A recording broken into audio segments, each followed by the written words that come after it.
Is this the best music video of the 2010s? Yes, it is. This is Gazafelstein, French DJ and producer. He dropped his first album in 2013, a haunting and dark vision of the future of electro and dance music. That album was called Aleph. Aleph had one of the best songs on the album that I've ever heard, and that song is called Pursuit. Made up of a truly odd sample from all things Call of Duty World at War, which sounds like this.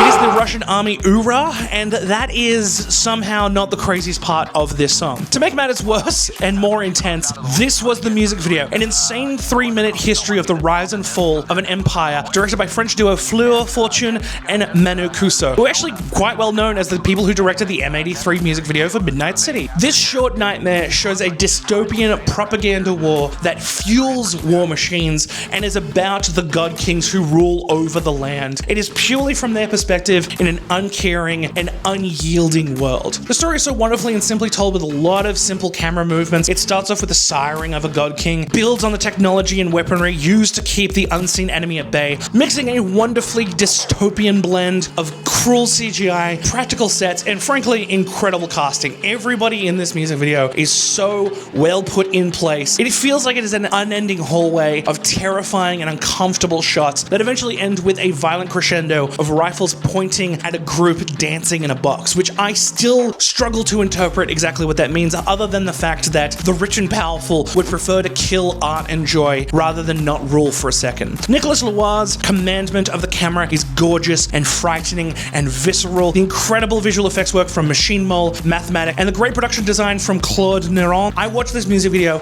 over and over and over again, and I'm always spotting new things and figuring out how they did stuff. There's a wonderful little VFX kind of breakdown that I've also watched, and I still don't know how they did half the stuff. Taking visual cues from the likes of Kubrick and Fincher and Bay and Gaspar Noé, the music video does everything to tell its story of destruction and power and the disassociation that it brings. And look, I'll be honest, the real reason I started this series is to tell you about my favorite songs and albums and music videos, and usually when I'm editing these things, I get stuck rewatching those music videos or I have them on the background while I'm editing them. This is one that from the heart, I tell everybody, if you're a fan of music, if you're a fan of music videos, if you're a fan of film and television and stuff directed really, really well, that this is the story that I tell.